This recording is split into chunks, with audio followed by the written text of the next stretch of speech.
have these lucid dreams where I can't move. 'Cause I'm lost in the way you. Hello guys, it's me Ira and welcome back to my channel. Ayan, for today's video guys, ituro ko sa inyo kung ano ba yung step sa pagkukuha ng business renewal. Kung mapansin nyo dun sa video ko na mga nauna kahapon, meron na din doon na step pero nandun kasi yung medyo mahaba siya, saka sinama ko kasi yung pag-process ko talaga, yung pagpunta ko doon, yung pag-alis ko dito. So ayun. Ngayon naman, short video lang to, kaya di ko nahahabaan. So, ayun. Ang unang step, guys, sa pagkuha ng business permit. So, syempre, punta tayo doon sa first step. Sa first step, guys, sana hindi kayo matulad sa akin. So, ayun. Ang dapat nyo alamin, guys, kung sino ba talaga yung homeowners president sa inyong lugar. Para hindi kayo matulad sa akin. Kung hindi nyo alam yung kwenta na yon, ilalagay ko na lang yung link sa baba. So, ayun. Una, alamin nyo kung sino yung home president sa inyong lugar. At saka doon kayo kumuha ng certificate of business clearance. So, ayun. Yun kasi ang kailangan sa pagkuha naman natin ng barangay clearance. So, yun yung requirements. At saka yung old na business clearance nyo. And second step, syempre, magpi-payment kayo doon. Mag-fill up kayo ng form, saka payment. So, ayun, releasing na.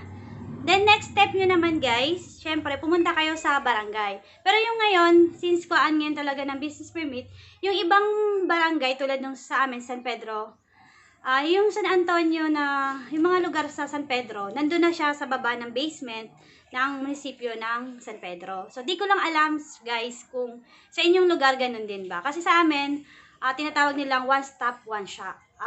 One shop, one stop. Ganun.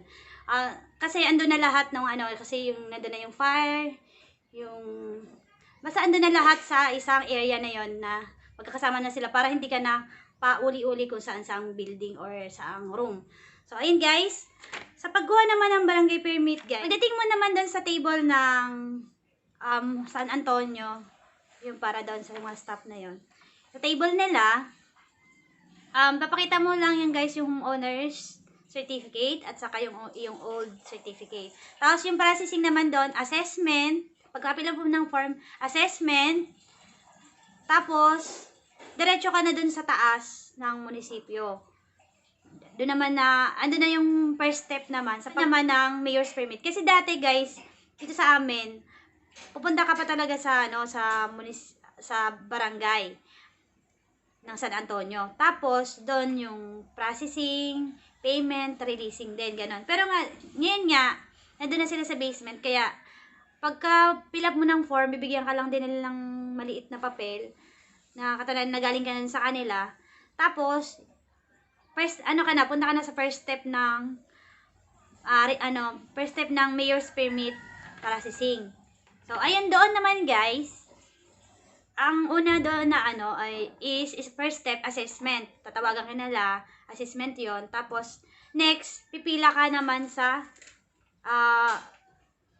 payment. So, yun sa assessment, medyo matagal-tagal kasi hinanapatan nila sa computer. Tapos, after nun, tawagin ka nila for payment na. Then, after ng payment mo, pagkatapos ng payment, yung lahat-lahat na, yung fire, yung barangay nandun na din, nagkakasama na yon. Tapos, basta yun lahat na babayaran mo yung tax, and all, and something, ayun. Maghihintay ka lang din ng ilang minuto, or oras, depende yan kung mabilis yung processing sa lugar nyo. And then, hintay mo na ulit yung tawag para sa, charan, ayan, releasing, ayan.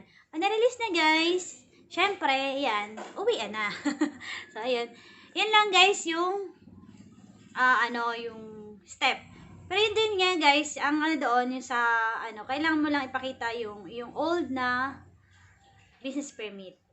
Ayun guys, yun lang po ang mga kailangan sa pag-renew ng business permit. So, ganun din sa mga baguhan.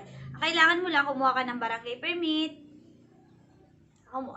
First pala, kailangan mo kumuha ng homeowners business clearance, tapos barangay clearance, tapos punta ka na sa munisipyo for mayor's permit. So, ayun lang yung process guys. Same lang. Ang pagkakaiba lang, yung isa renewal at yung isa new. So, ayun guys. Thank you for watching this video and please don't forget to like and subscribe for more videos. Thank you guys for watching. Again, this is Ira and thank you.